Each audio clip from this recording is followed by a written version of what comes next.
حضرت حفصہ رضی اللہ تعالی عنہ بیوہ ہوئی تو حضرت عمر رضی اللہ تعالی عنہ نے حضرت عثمان سے پوچھا، اے عثمان میں اپنی بیٹی حفصہ کی تجھ سے شادی کرنا چاہتا ہوں، کیا تجھے اس میں کوئی رغبت ہے؟ تو انہوں نے کچھ ٹائم لیا کہ میں سوچ کے بتاؤں گا. سوچ کے جواب دیا کہ اے عمر فی الحال میں شادی کے موڈ میں نہیں ہوں، میں نے شادی نہیں کرنی. حضرت عمر رضی اللہ تعالیٰ نے اس کے بعد حضرت ابو بکر کو اپنی بیٹی حفصہ پیش کی کہ میری بیٹی حفصہ اگر تم اس سے نکاح کرنا چاہتے ہو تو میں اپنی بیٹی کا نکاح تو سے کرتا ہوں. تو کئی دن گزر گئے، حضرت ابو بکر رضی اللہ تعالیٰ نے جواب بھی نہیں دیا. اس سے ایک مسئلہ یہ سمجھ آ گیا جو ہمارے ہاں ایک جھوٹی غیرت کے نام سے جہالت چل رہی ہے نا، کہ جی لڑکے والے آ کے رشتہ پوچھیں گے تو ہم رشتہ دیں گے. دونوں طرفین سے بات چل رہی ہوتی ہے کہ جی ہم نے یہاں شادی کرنی ہے، تو اس ضد میں ہوتے ہیں وہ ہم سے پوچھیں، ہم کیوں سے پوچھیں. امام بخاری رحمہ اللہ نے اس پر باب بھی باندھا اور یہ روایت لائے ہیں کہ اگر نیک صالح بندہ ہو تو اس کو اپنی بیٹی بہن کا رشتہ پیش کرنے میں کوئی حرج نہیں ہے. حضرت عمر نے اپنی بیٹی پہلے حضرت عثمان پر پیش کی، جب انہوں نے انکار کر دیا تو حضرت ابو بکر کو کہہ رہے ہیں، اے ابو بکر میری بیٹی حفصہ اگر تم اسے نکاح کرنا چاہتے ہو تو میں تمہارے ساتھ کر دیتا ہوں. تو لڑکی والے بھی لڑکے والوں کو کہہ سکتے ہیں جب وہ خیر اللہ بندہ ہے، تو اس میں حرج کوئی نہیں. یہ جہالت کا ایک عجیب سا رواج ہم میں چل گیا. فضیلت الشیخ مفتی عبداللطیف اسلامک اسکالر. رسول اللہ صلی اللہ علیہ وسلم نے فرمایا، افضل الناس کل صدوق اللسان مخموم القلب، کہ لوگوں میں سب سے افضل بندہ وہ ہے جو صدوق اللسان ہے اور مخموم القلب ہے. صحابہ کرام نے کہا، یا رسول اللہ صدوق اللسان کا تو ہمیں پتہ ہے، سچی زبان والا، سچ بولنے والا، لوگوں کے درمیان سچ پھیلانے والا، اس کا تو ہمیں علم ہے. مخموم القلب کسے کہتے ہیں؟ فرمایا هو النقی التقی الذي لا اثم فيه ولا بغي ولا حسد ولا غل. مخموم القلب وہ ہے کہ جس بندے میں وہ صاف ستھرا تقوی والا، جس میں کوئی گناہ موجود نہیں ہے، سرکشی موجود نہیں ہے،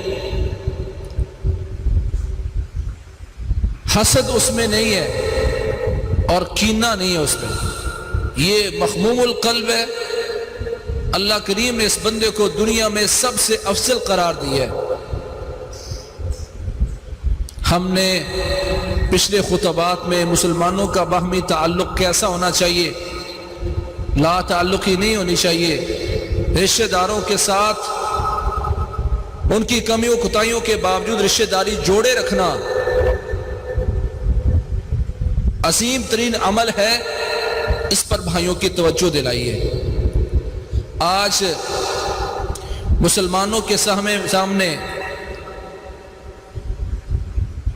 اپنے تعلقات کو رکھ کر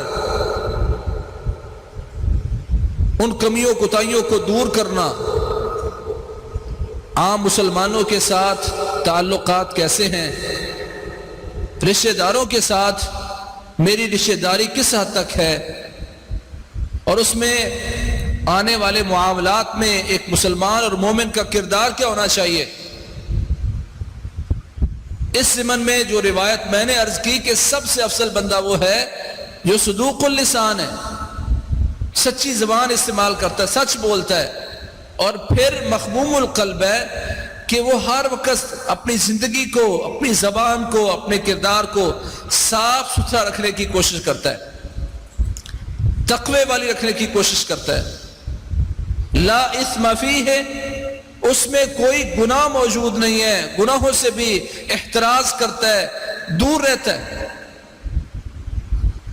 ولا بغیا، اس میں سرکشی نہیں ہے، مسلمانوں کے تعلقات میں، رشتہ داری میں اس میں سرکشی موجود نہیں ہے۔ اور سرکشی قرآن مجید میں جو اللہ نے بیان کی ہے کہ دو مسلمانوں کے گروہ، رشتہ داروں کے دو گروپ جو تنازع جھگڑے میں ہیں، ان کے درمیان ایک کو کہا کہ دوسرے سے صلح کر لو، ہم تمہارا پیشاب کروا دیتے ہیں، تمہارے نقصان کو دور کر دیتے ہیں، وہ آگے سے سرکشی کرتا کہتا میں نے نہیں کرنا۔ فَإِن بَغَتْ إِحْدَاهُمَا عَلَى الْأُخْرَى، تو اللہ نے اس کو بغی قرار دیا ہے کہ ایک صلح کروانے کی کوشش کر رہا ہے اور ایک کہتا جی ٹھیک ہے ہم سے غلطی بھی ہوئی، ہم جرمانہ بھی ادا کرتے ہیں، جو کفارہ وہ بھی ادا کرتے ہیں، ہماری صلح ہونی چاہیے۔ دوسرا بندہ اکڑ گیا کہ نہیں،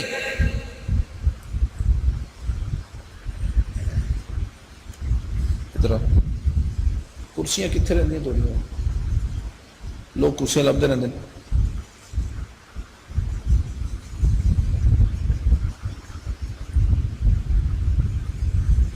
دوسرا کہتا ہے میں نے بالکل اس کے گھر نہیں جانا، بالکل اسے صلح نہیں کرنی، میں اسے جنگ کروں گا۔ قرآن مجید میں اس نے لفظ کو بغی قرار دیا ہے، اور رسول اللہ صلی اللہ علیہ وسلم نے ارشاد فرمایا ما من ذنب اجدر ان يعجل الله لصاحبه العقوبة في الدنيا مع ما يدخر له في الآخرة مثل البغی وقطیعۃ الرحم۔ وہ گناہ جس کی اللہ تعالیٰ دنیا میں فوری سزا دیتا ہے، وہ گناہ سرکشی ہے، رشتہ داری کو توڑنا اور سرکشی۔ آج معاشروں میں، گھروں میں، مسلمانوں میں اس طرح کی سرکشیاں موجود ہیں، اور اس کو دور کرنے والے بھی اپنی ذمہ داری کو نبھاتے نہیں ہیں۔ ایک دفعہ کہا مان گیا ٹھیک ہے، نہیں مانے تو چلو بھائی ہم نے اپنا ذمہ داری پوری کر دی۔ جب تک صلح ہو نہیں جاتی تمہاری ذمہ داری ہے۔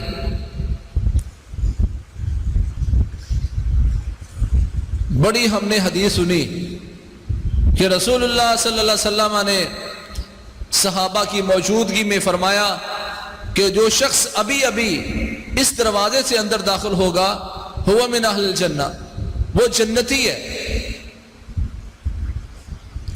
صحابہ نے دیکھنا شروع کر دیا کون آتا ہے، کسے رسول اللہ صلی اللہ علیہ وسلم نے جنتی قرار دیا ہے۔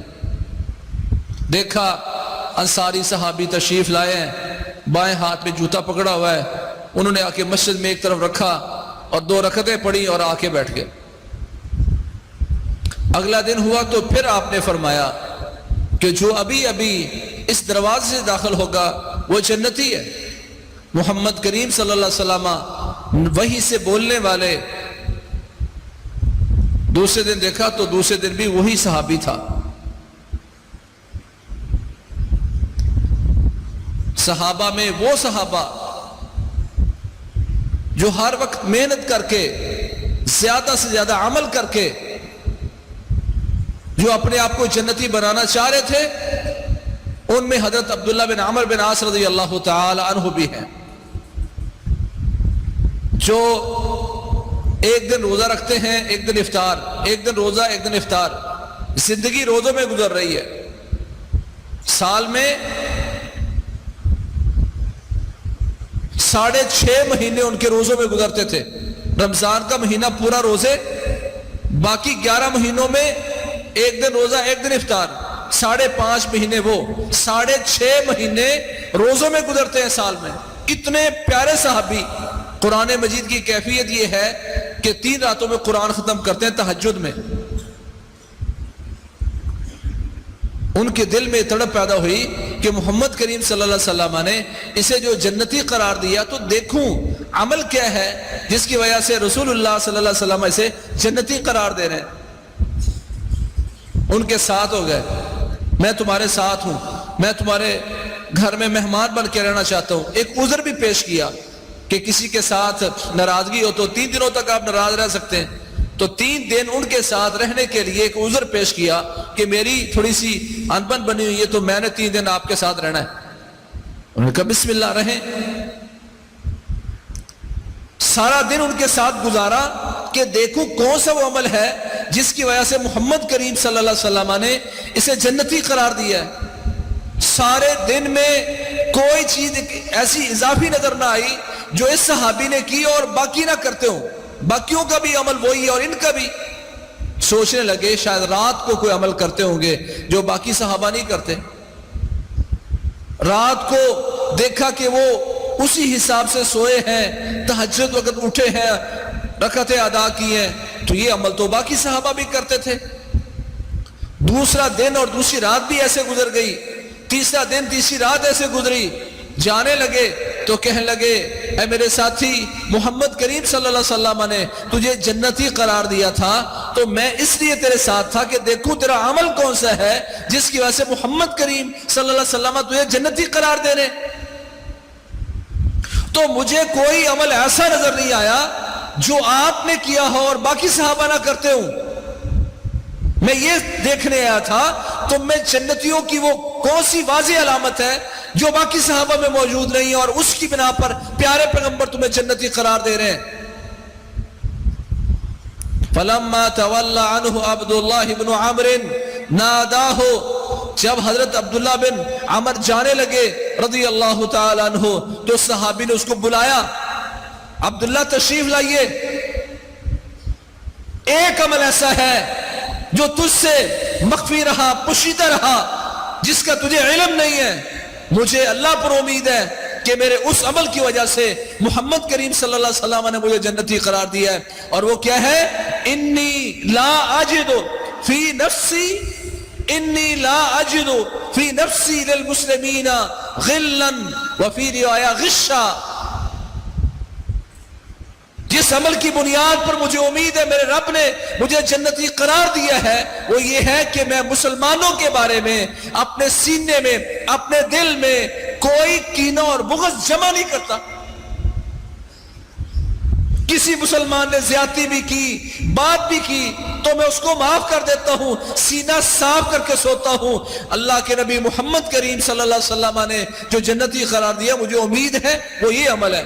تو اس پر حضرت عبداللہ بن عمر فرمانے لگے رضی اللہ تعالی عنہ, کہتے ہاں اے میرے بھائی یہی وہ عمل ہے جس کی اللہ پاک نے آپ کو توفیق دی ہے اور بہت سارے مسلمان اس سے محروم ہیں. کیا میں ایسا ہوں کہ رات کو سونے سے پہلے میں اس بات کا یقین کر لوں کہ جتنے مسلمان, جتنے بھائی رشتہ دار ہیں ان کے بارے میں میرے سینے میں کوئی قدغن موجود نہیں ہے, کینہ و بغض موجود نہیں ہے. یہ مومن کی علامت ہے جو افضل الناس ہے.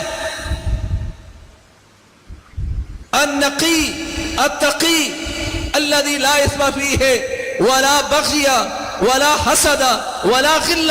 اللہ کے سب سے افضل ترین انسان وہ ہے کہ جو مسلمان اللہ تعالیٰ نے اس کو توفیق بخشی ہے کہ اس میں وہ صاف ستھری زندگی بسر کرنے والا, تقوی کی زندگی بسر کرنے والا, جس کے دل میں نہ کوئی گناہ موجود ہے, نہ سرکشی موجود ہے, نہ حسد موجود ہے اور نہ کینہ موجود ہے.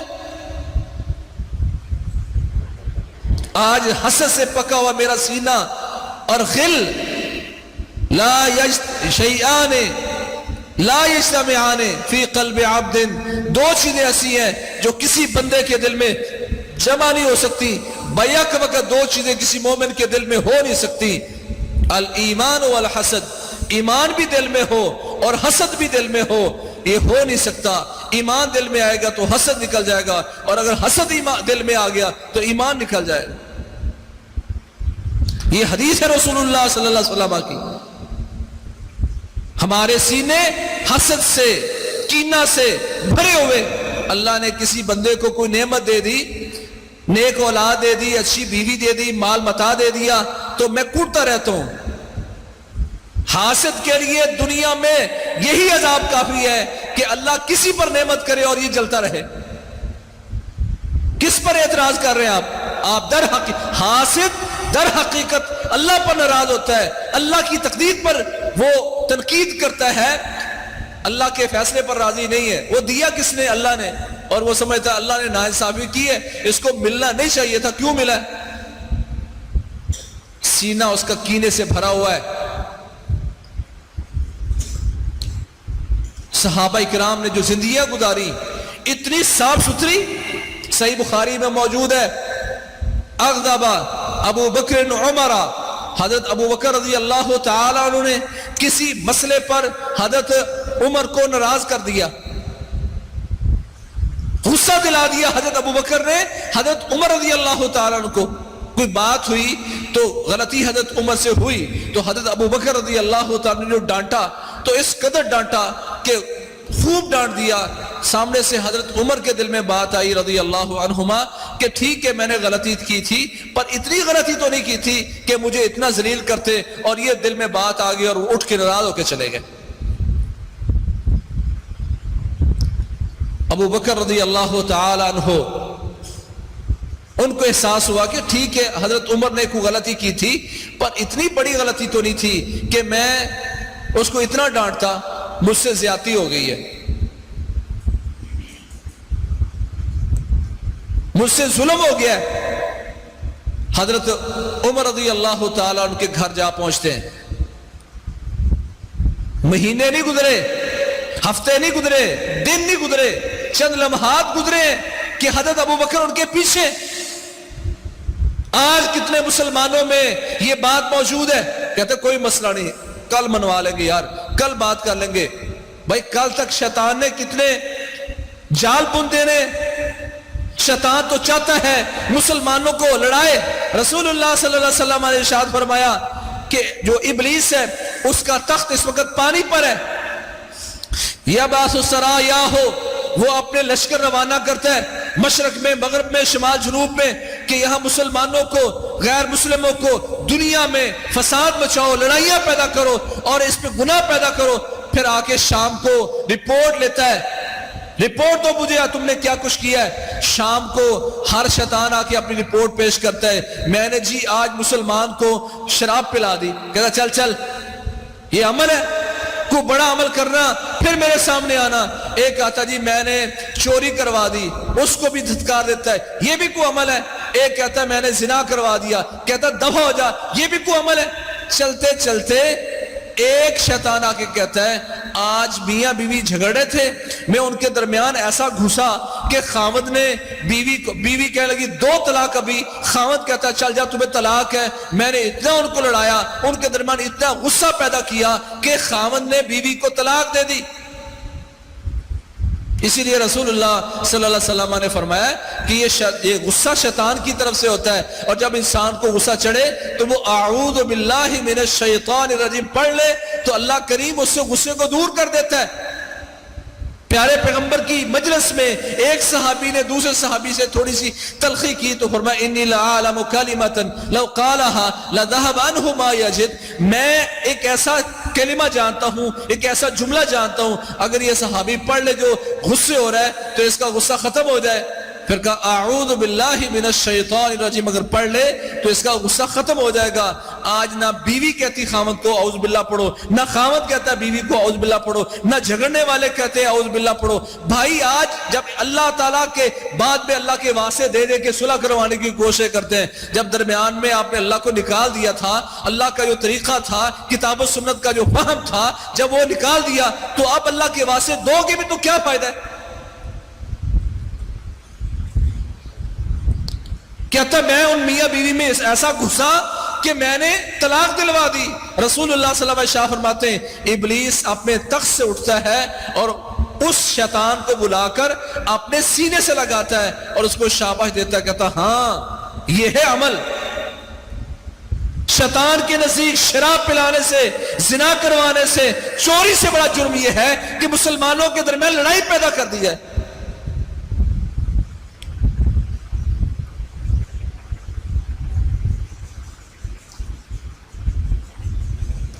ابو بکر رضی اللہ تعالی نے سوچا مجھ سے غلطی ہو گئی ہے, حضرت عمر کے پیچھے پیچھے. فسأل ابو بکر عمر ان یستغفر له, حضرت ابو بکر مطالبہ کرتے ہیں عمر مجھے معاف کر دو, مجھ سے غلطی ہوگی یار معاف کر دو, میں نے زیادتی کی تجھے مجھے معاف کرو. فابا, عمر رضی اللہ تعالی زیادہ غصے میں تھے, صاف انکار کر دیا میں نے کوئی تمہیں معاف کرنا. وَأَغْلَقَ عَلَيْهِ بَابَهُ, اور حضرت ابو بکر باہر کھڑے اور انہوں نے اندر سے دروازہ بند کر لیا, کنڈی لگا لی. کہ اب یہ میرے گھر آئیں گے پھر مجھ سے معافی مانگیں گے اور ہو سکتا ہے مجھے معاف کرنا پڑے. غصہ تھا نا. ابو بکر رضی اللہ تعالیٰ تھوڑی دیر دروازے کے باہر کھڑے رہے, یار عمر غلطی ہو گئی ہے. جب حضرت عمر نے معاف نہیں کیا تو حضرت ابو بکر رضی اللہ تعالیٰ وہاں سے محمد کریم صلی اللہ علیہ وسلم کے گھر چلے گئے. حضرت عمر رضی اللہ عنہ کا جب غصہ ٹھنڈا ہوا تو وہ پریشان ہو گئے. فنادی ما عمر, اب حضرت عمر پریشان ہو گئے, ندامت, شرمندگی, یار میں نے کیا کیا. ابو بکر تھے, بڑے تھے, ٹھیک ہے انہوں نے زیادہ ڈانٹ لیا, میرے گھر چل کے آئے ہیں اور میں نے. اب یہاں شیطان کہتا کوئی نہیں, کیا ہے, کیا کر لے گا, کیا ہوگا. مسلمان ایسے نہیں ہوتے. جن کی زندگیاں ہمارے لیے نمونہ ہیں ان کے عمل ایسے نہیں ہیں. حضرت عمر رضی اللہ تعالیٰ کو شرمندگی ہوئی تو انہوں نے اپنے جوتے پہنے اور چل پڑے حضرت ابو بکر کے پیچھے. جنہوں نے زیادتی کی تھی, جنہوں نے زیادہ ڈانٹا تھا, جنہوں نے ناراض کیا تھا حضرت عمر کو, اب حضرت عمر اپر ہینڈ نہیں ہے, اب پریشان ہے.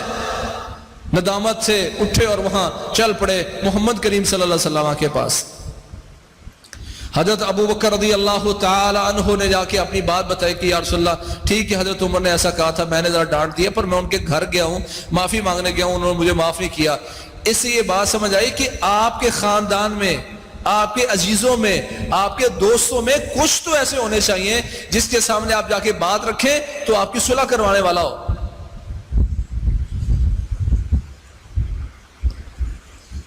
پتہ چلا محمد کریم صلی اللہ علیہ وسلم کے پاس جا کے فیصلہ ہوگا, یہاں جا کے کوئی منت کروں گا تو پھر صلح کی شکل بنے گی.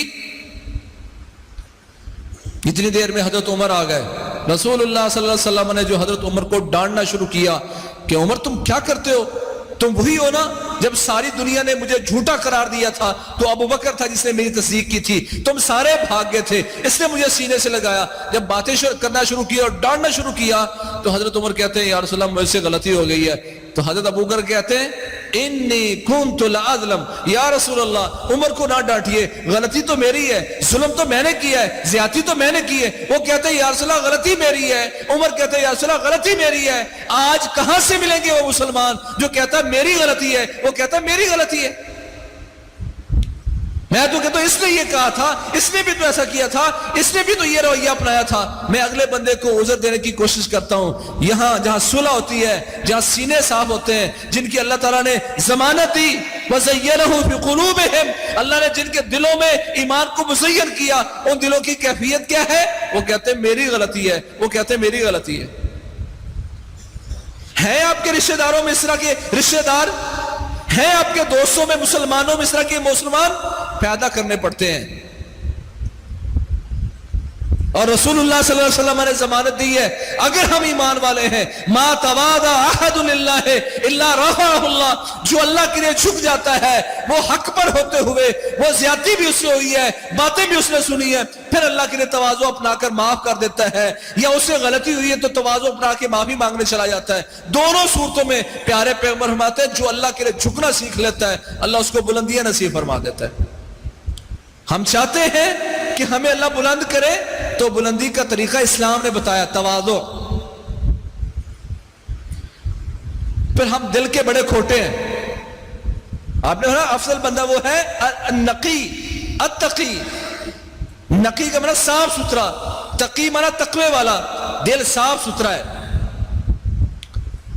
ہمیں غصہ بھی ہوتا ہے, دل میں بات بھی ہوتی ہے, اگلا بندہ پوچھنے جاتا ہے جی بھائی مجھ سے غلطی ہو گئی ہے تو مجھے معاف کر دو. ہم کہتے کیا مجھے کیا ضرورت ہے غصہ کرنے کی, میرے دل میں کوئی بات نہیں ہے. حالانکہ ہوتی ہے, یہ جھوٹ ہے, ڈبل گناہ لے رہا ہے مسلمان.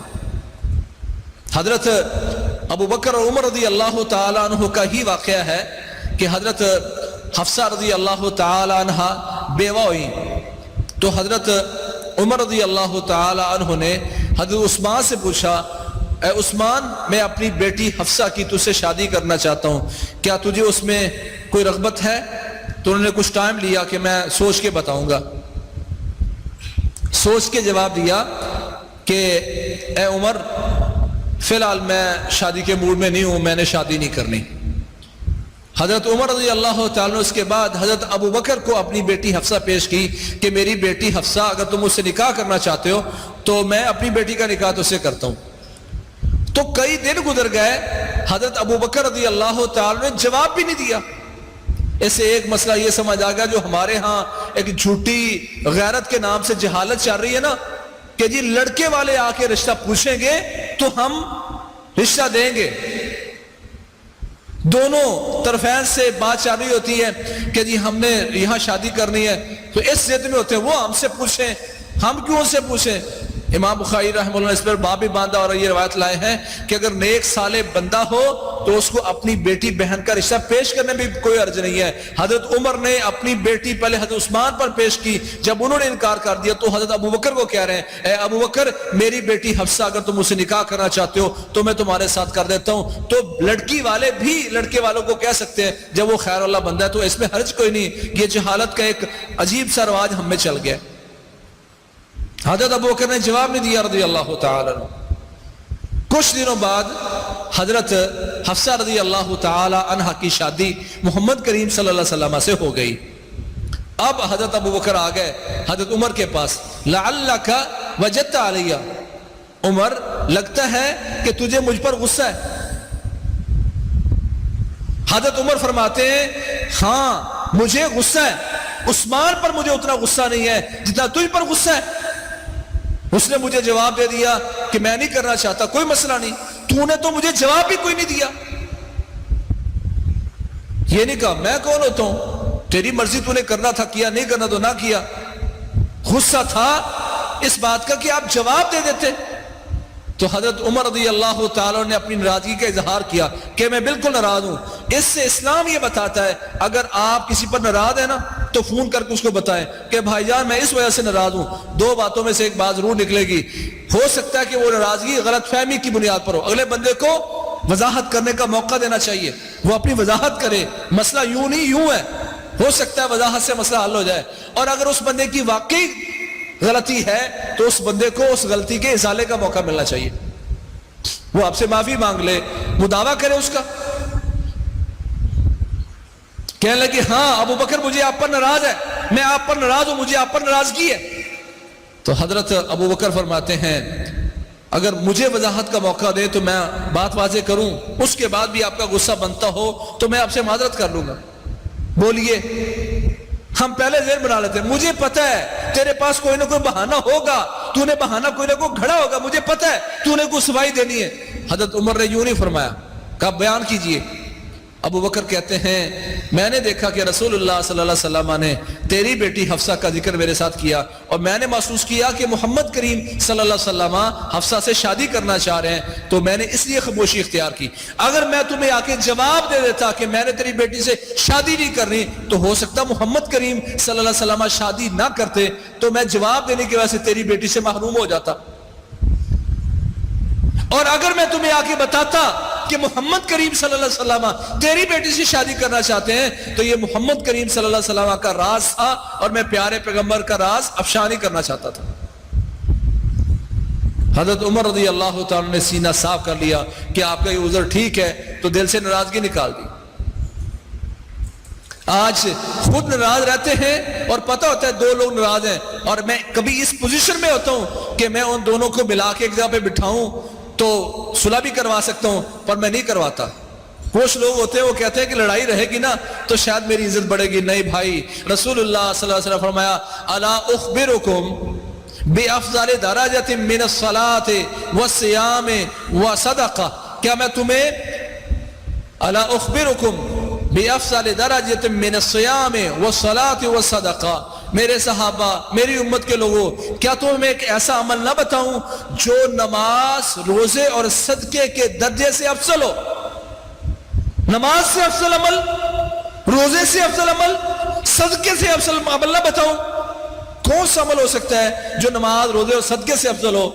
فرمایا اصلاح ذات البین, جو لوگ ناراض ہیں ان کے درمیان صلح کروانا یہ نماز روزے اور صدقے سے افضل ہے. بھئی کیسے افضل ہے؟ اس لیے کہ نماز آپ اپنے لیے پڑھتے ہیں, روزہ اپنے لیے رکھتے ہیں, صدقہ اپنے لیے کرتے ہیں, پر جب صلح کروائیں گے تو مسلمانوں کے دل جوڑنے کے لیے, اللہ کو مسلمانوں کے دل جوڑنا اتنا افضل ہے.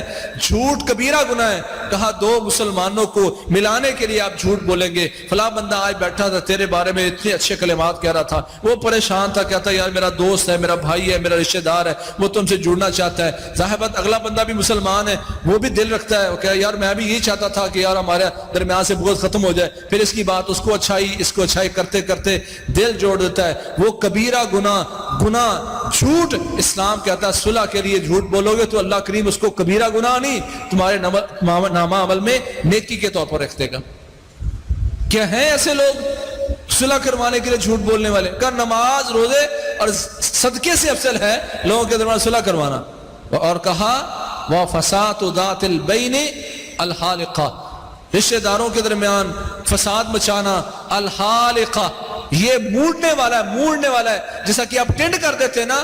اللہ کے نبی فرماتے ہیں میں یہ نہیں کہتا کس چیز کو یہ حلق کرنے والا, موڑنے والا ہے, انسان کے دین کو موڑ کے رکھ دیتا ہے یہ درمیانی فساد جو مچاتے ہیں یا کرتے ہیں.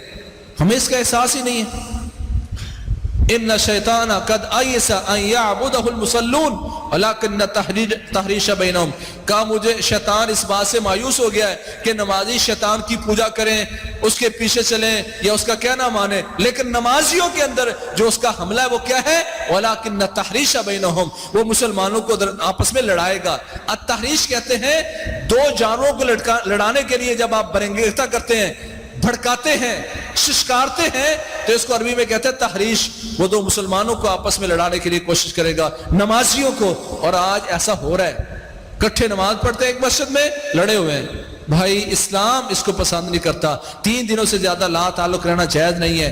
ناراض ہو گئے تو ابو بکر کی طرح پیچھے چل کے اس کو منائے, وہ ناراضگی ہے تو حضرت عمر کی طرح بتائے کہ میں ناراض ہوں. اس طرح معاشرہ بڑا صاف ستھرا پیدا ہوگا, اور آپ کا گھر, آپ کا معاشرہ, آپ کی رشتہ داری اور مسلمانوں کے درمیان تعلقات اتنے اچھے ہو جائیں گے کہ رات کو آپ کو نیند کی گولیاں کھا کے سونا نہیں پڑے گا, سکون سے سوئیں گے جب آپ کا سینہ صاف ہوگا مسلمانوں کے بارے میں. اللہ کریم معاشروں میں اس طرح کی محبتیں پیدا کرنے کے اللہ توفیق نصیب فرمائے. جو آپس کے اختلافات ہیں ان کو مٹانے کی توفیق دے, جو جھگڑے ہوئے ہیں اللہ تعالیٰ ان کے درمیان صلح کی توفیق نصیب فرمائے. فاقول قولی ھذا واستغفر لي ولكم سبحانك اللهم وبحمدك اشهد ان لا